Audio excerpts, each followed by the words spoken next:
आत्मीय भाइयों और बहनों, आपको पुस्तक आध्यात्मिक चिकित्सा एक समग्र उपचार पद्धति, लेखक डॉक्टर प्रणव पांड्या आपको पढ़कर सुनाते हैं।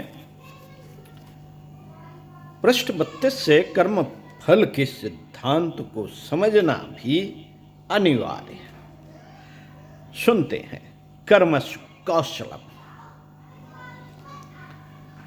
यानी कि कर्मों में कुशलता की सीख जरूरी है, और यह तभी संभव है जब कर्म फल सिद्धांत को समझा जाए। इसे समझे बिना आध्यात्मिक चिकित्सा संभव नहीं। जीवन की आध्यात्मिक दृष्टि कहती है कि उपयुक्त कारण के बिना कोई कार्य ही नहीं, कार्य हो नहीं सकता।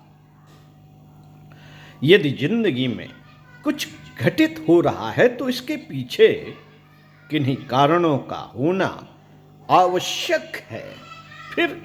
फिर ये रोग शोक पैदा करने वाली घटनाएं यों अथवा हर्ष उल्लास के उत्प्रेरक घटनाक्रम, जीवन की किसी घटना को संयोग कहकर टालने की कोशिश करना पूरी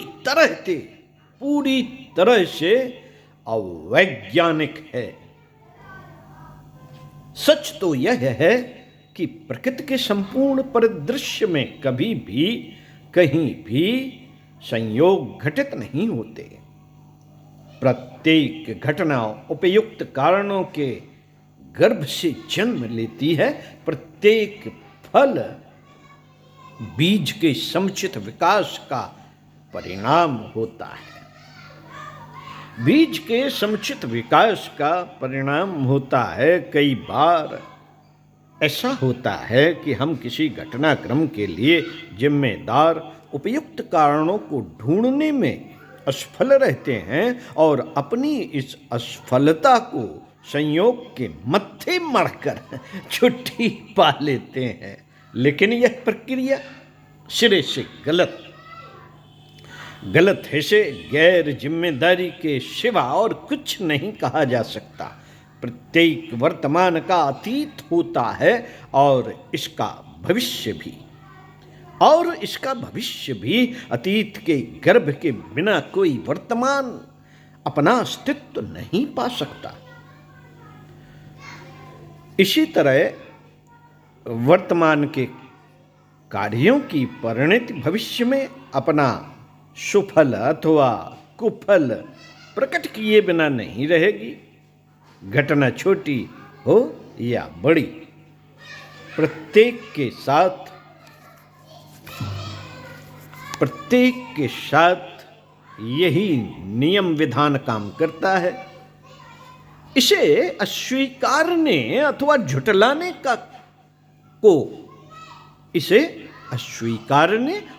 झुठलाने की कोशिश अज्ञान जनित मूढ़ता के बिना और कुछ नहीं।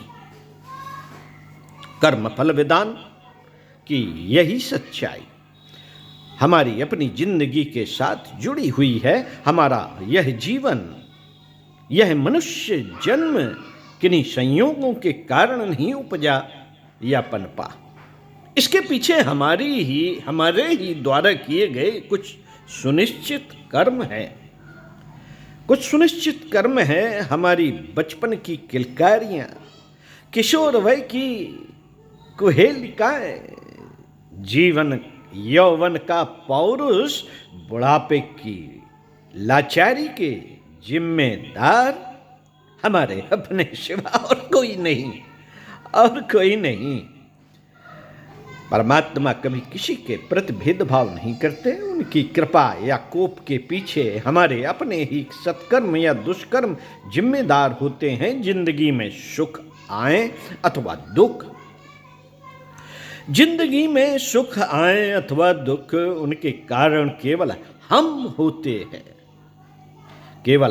होते हैं। हमारी जिंदगी की छोटी या बड़ी सुखद अथवा दुखद परिस्थितियों के लिए हमारे सिवा कोई भी दूसरा जिम्मेदार नहीं। जो जीवन की प्रकृति कर्मफल के नियम की, परमेश्वर के समर्थ विधान की इस सच्चाई को जानते हैं, उन्हीं को विवेकवान कहा जा सकता है।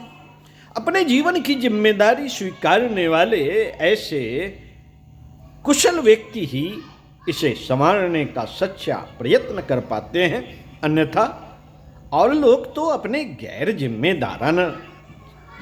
जिम्मेदाराना रवैये के कारण अपनी विपन्नताओं का दोष दूसरों के मत्थे थोपते रहते हैं।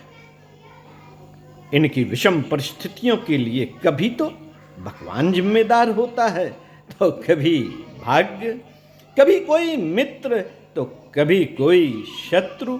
हाँ, जब कोई सुखद परिस्थितियां इनके जीवन में आती हैं तो इनकी अहंता का पारा एकाएक चढ़ जाता है। अहंता का पारा एकाएक चढ़ जाता है और इसका श्रेय लेने में ये किसी भी तरह से नहीं चूकते। ऐसे लोगों का जीवन हमेशा ही विडंबना भरी कहानी बना रहता है। मित्रों, जिन्हें जिंदगी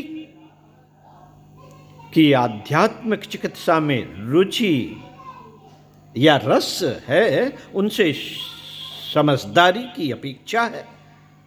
इसके लिए वे पूरी ईमानदारी से अपनी जिंदगी की जिम्मेदारी को स्वीकारने और बहादुरी से इसे निभाएं। इस रीत को निभाएं और महानतम आध्यात्मिक चिकित्सक भी हमारी कारण चिकित्सा न कर पाएगा।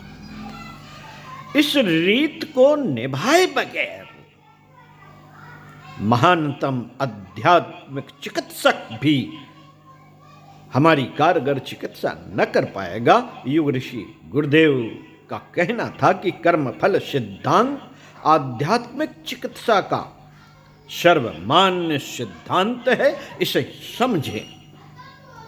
इसे समझें और स्वीकारे बिना किसी को कोई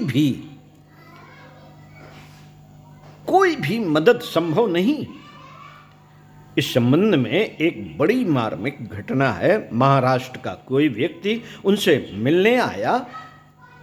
उसकी आयु यही कोई 30-35 वर्ष रही होगी, पर जिंदगी की मार ने उसे असमय बूढ़ा कर दिया था।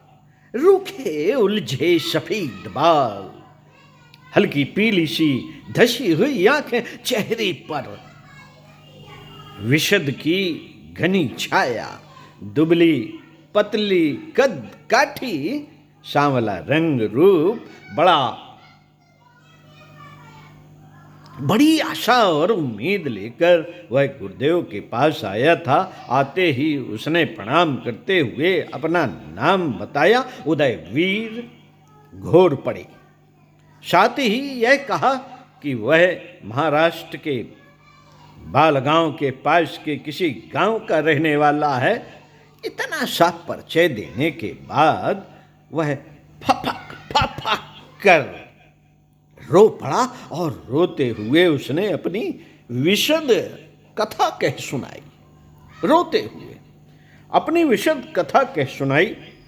सचमुच ही उसकी कहानी करुणा से भरी थी। लंबी बीमारी से पत्नी की मृत्यु, डकैती में घर की सारी संपत्ति का लुट जाना और साथ ही सभी स्वजनों की नृशंस हत्या।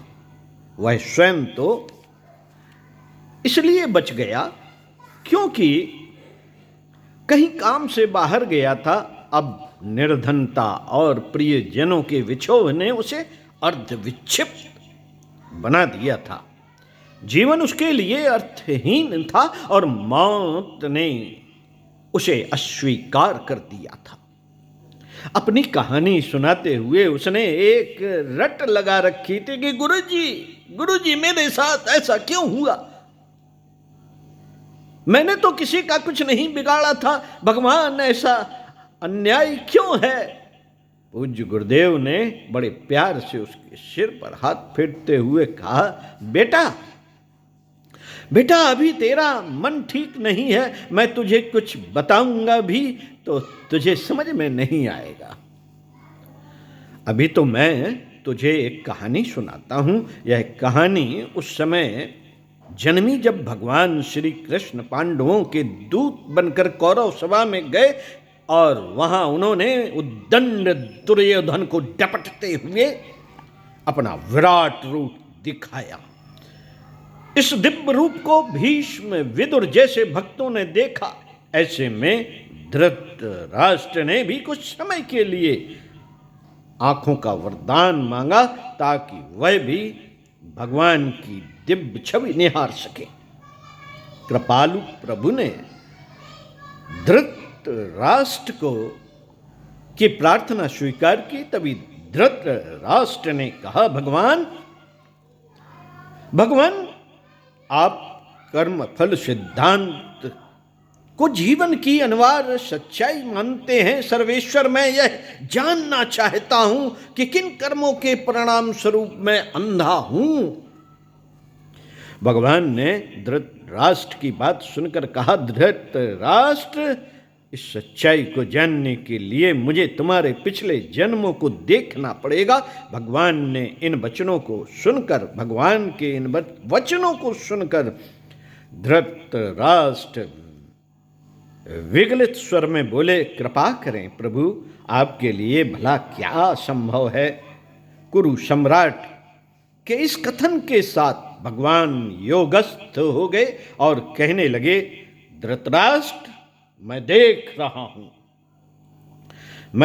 रहा हूं कि पिछले 3 जन्मों में तुमने ऐसा कोई पाप नहीं किया है जिसके वजह से तुम्हें अंधा होना पड़े। श्री कृष्ण के इस कथन को सुनकर धृतराष्ट्र बोले, अब तो कर्मफल विधान मिथ्या सिद्ध हुआ प्रभु। तब तो कर्मफल विधान मिथ्या सिद्ध हुआ प्रभु। नहीं धृतराष्ट्र, अभी इतना शीघ्र किसी निष्कर्ष पर न पहुंचो। और भगवान धृतराष्ट्र के विगत जन्मों का हाल बताने लगे। एक एक करके 35 जन्म बीत गए। सुनने वाले चकित थे। धृतराष्ट्र का समाधान नहीं हो पा रहा था। तभी प्रभु बोले, धृतराष्ट्र, मैं इस समय तुम्हारे 108वें जन्म को देख रहा हूं। मैं देख रहा हूं एक युवक खेल खेल में पेड़ पर लगे चिड़ियों के घोंसले उठा रहा है और देखते देखते उसने चिड़ियों के सभी बच्चों की आंख फोड़ दी। ध्यान से सुनो धृतराष्ट्र, यह युवक और कोई नहीं, तुम ही हो।